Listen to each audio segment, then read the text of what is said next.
On July 11, 1985, Tyson had his fifth professional fight against John Alderson.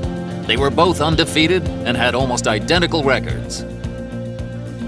Well, we're ready to get going for fighting here. Mike Tyson, Big John Alderson. Let's meet the officials that will be handling the fight at ringside and meet the combatants with our ring announcer, Michael Buffer.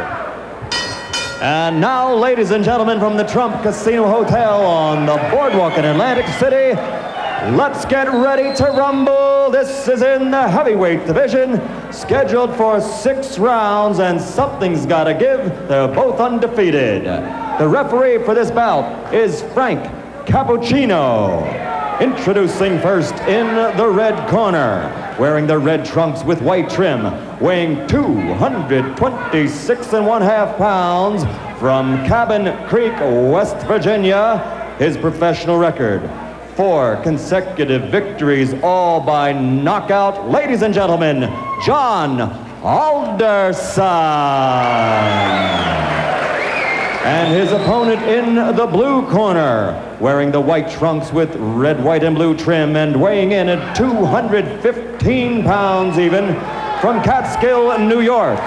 His professional record, also 4 consecutive victories, all by knockout. Introducing Mike Tyson.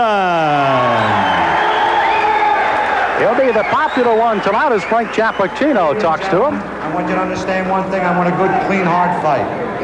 Any low blows, any thumbing, heeling, butting, the holding and hitting will cost you the round. And if I have to go further, I'll do that also. In the event of a knockdown, the man standing, go to the farthest neutral corner, stay there until I call him back. Okay? When I say break, I want you to protect yourself at all times, and you step back clean. Both of you understand that. Both of you touch gloves. Good luck. Well, the folks back in West Virginia may not recognize this man without his miner's hat. He's come out of the mines to fight. He won May 31st, a second-round knockout over George Mayweather. And his opponent also with a 1-round, as a matter of fact, 39-second fight against Rick Spain here in Atlantic City on June 20th. That's Tyson. Tyson in the white with the red stripe, solid red trunks. With the white stripe will be John Alderson. Alderson, a tremendous height advantage. Al, how much will that play a factor in tonight's fight? Well, he has got to keep Tyson off him. Use the jab, the straight right hand. And Mike Tyson gets inside very effectively. It's one of the things he does. So, and he'll go to the body once he gets there. So I don't know if the height in itself will be a big edge for Alderson. Alderson said if he does get inside, look for me to tie him up. I'm not going to try to rumble with him in there. I don't blame him. So Frank Cappuccino will have a busy night tonight, and this 6-rounder may not last very long with the kind of shots there. A left hook right to the face that time of Alderson. That was a strange punch, but Tyson is so powerful, no matter how he delivers those punches, they hurt. Boy, every punch Tyson throws is meant to knock you out. Now, as he gets on against tough competition, the question is, when he comes in like this, will he get nailed with counter shots? That's really what Alderson wants to do. Tyson, you heard documented, of course, the young man fighting very well, amateur, 25-2, a boxing historian, reads book after book of boxing and watches all historic films of the greats. He's got an edge. His manager, Jimmy Jacobs, has the largest fight film collection in the world, so he can look at all those. He does look at all the former heavyweight champs, and of course, he's a long way from being that, but he's such raw talent at his age, you can't help but think about it. Al, how much pressure and how much can a 19-year-old take putting the pressure on to be the youngest champion in the world? Well, of course, that's them talking. That's Customato and Tyson making these bold predictions, and they put pressure on themselves. Now, Tyson switches to southpaw. I haven't seen him do that before. Interesting. Lands with the lead left. Alderson is already bleeding from the nose, and I think that was from the very first left hand. Tyson, you can see almost like a bull as he just chases Alderson around the ring. Big John said he had to get off first tonight. He has got to use those long arms to his advantage. He has not been able to do so far in round 1. You know, when Tyson switches to southpaw, I think that's the clue for Alderson with that long reach and height to throw the straight right hand. I would just let that punch go. Alderson, a very good amateur record, 154-12. Took 3 years off from boxing, however. Worked in the mines in West Virginia. They started the laying off down there, and he went back into the boxing ring. And here he is at 4-0 with 4 knockouts. And already he's had a rugged first round. For Alderson, I think the key, he has got to throw that jab and follow with the straight right. Has done that only once and did land the right, although it didn't hurt Tyson. There it is. Now that right missed, but if he keeps doing that, he's going to give Mike Tyson something to think about as he comes in. There it is again, and he landed the right. At least to keep him from lunging at him with the big hands that he's throwing so far. That's exactly right, Sam. So the closing seconds of round number 1. Mike Tyson, the shorter of the two, against Big John Alderson. Mike Tyson delivers punches often in a very awkward fashion. Look at this left hand. That was a jab, but boy, he was off balance when he threw it. Still had a lot of power against Alderson. This is round number 2 of a scheduled 6-rounder heavyweights. Mike Tyson in the white trunks, Big John Alderson in the red.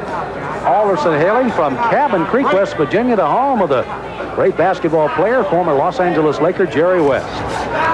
Alderson, as a matter of fact, plays basketball and softball just to stay in shape right now. I'd take him as the center of my ball club. Yeah, I think so. Muscle underneath.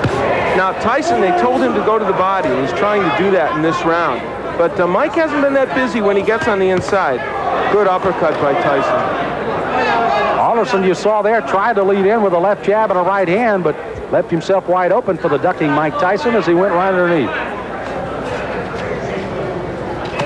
Mike Tyson doesn't wear any socks. I don't remember seeing a fighter in a long time that doesn't wear any socks.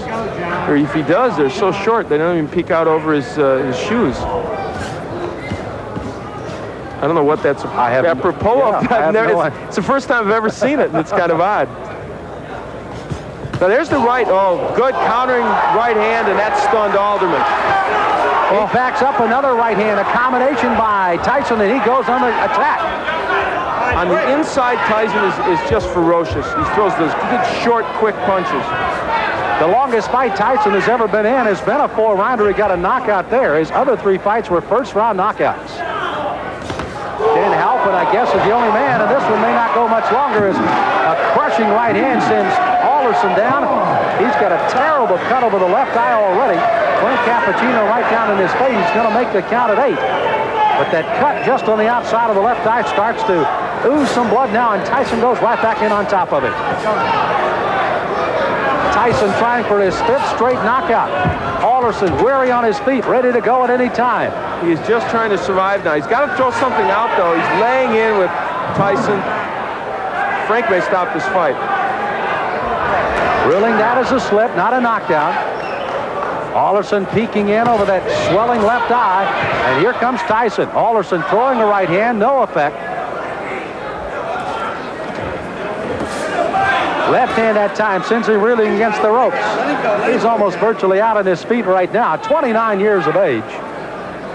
Again, as I pointed out at the top of the show, that in itself could prove to be some difference in this fight, if nothing else. You know, Tyson looked at Cappuccino a moment ago as if, do you want to stop this?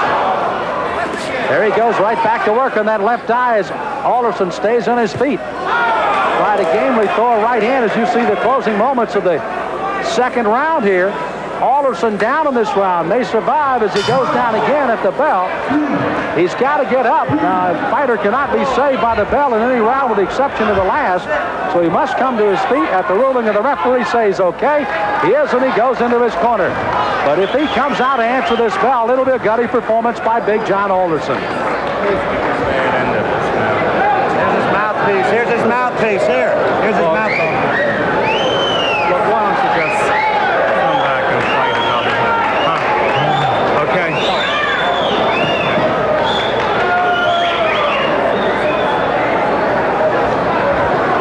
So you heard the suggestion of the doctors leaning in. Why don't you just come back and fight another day? Frank Cappuccino has not given us a word yet that this one is over, but he may very shortly here. John, church is out. The fight's over. The fight is over, rather interestingly put by Frank Cappuccino, as this one ends officially a TKO in the second round by Mike Tyson. So Tyson goes 5-0 with all 5 knockouts, and it was a devastating second round that proved to be the difference. Those short right hands. Now what happened is Alderman tried to throw the right hand continually, but what happened was Tyson learned how to counter it with his own right. And there's a good straight right hand by Mike Tyson. That sent Alderson down, and that was the first knockdown, I believe. And there's a happy Mike Tyson. You know, Al, you almost, as you pointed out, Mike kept looking to Frank Cappuccino saying, hey, this guy's not in real good shape. I can go ahead and keep hitting him, but indeed he did till the end of the round. Again, Alderson down at the end of the round. He had to clear the canvas by the count, obviously beat the count. Not saved by the bell. He does, and finally the doctors lean in and say, that's it, and Frank Cappuccino calls it off at the end of 2. It was a very typical Tyson performance. However, you know what? It showed both the good and the bad at this point of Tyson, because I think it showed that a good stand-up boxer with a good jab and a good straight right hand will land against him. Whether he'll hurt him, I don't know. But as you look at that young man, for 19, you have to like the strength and aggressiveness he has. Ladies and gentlemen, referee Frank Cappuccino stops the bout at the end of the 2nd round. The winner by technical knockout, still undefeated, 5 in a row, all by KO, Mike Tyson. Well, Tyson, it looks like he may have just had a walk in the park rather than a fight tonight with Big John Alderson. Here at the Trump Casino Hotel in Atlantic City, got to see Mike Tyson work a little longer than he did his last fight that went only 39 seconds. Gets a 2nd round TKO, and he visits with Al Bernstein in the ring. Al? Well, Mike Tyson, it was a performance in which you showed, I thought, the power that we know you have and the aggression, but also maybe walked into a couple more right hands than you'd like. Well, the right hands that I walked into wasn't catching me solidly. They were grazing right hands, which I'm very peculiar when the right hand comes. Excellent. The right hands are mostly never effective on catching me because I'm always slipping with them, and I'm on an angle which the points go diagonally forward. Okay, let's take a look at the last knockdown when you sent him down, and you can comment on it for us. Well, it's rolling a little bit in our monitor, but basically you really had a lot of power and you were nailing him with short punches. I was nailing with punches because I saw he was more accepted to the right hand because he was leaning on his right hand side, and he's more acceptable to right hand. I felt a little funny. I wasn't right. I wasn't the Mike Tyson that you saw earlier in the past because of the star buildup. It was a little intimidating. Is all that getting to you a bit? Now, you've placed a lot of pressure on yourself. You and Customato, he's stated flatly he thinks you're going to be the youngest heavyweight champion, the greatest heavyweight champion. What does all that do to your mental frame of mind? Well, I don't look at it that way because deep inside, when I'm not involved with boxing, I'm just a 19-year-old kid. And when I'm in the ring, then that's when I take care of business. Today was more difficult, a rugged performance because of the man's height, and he wasn't there to fight. He was there to try to last. He wasn't there really to fight, and he was running, and it made it more difficult because he was only there to survive. All right, well, Mike, congratulations. You got the win. That's the key. Excuse me, I would like to say happy birthday to my friend Diane Irvis. God bless you, and hope to have many more birthdays. All right, you gave her a little birthday present.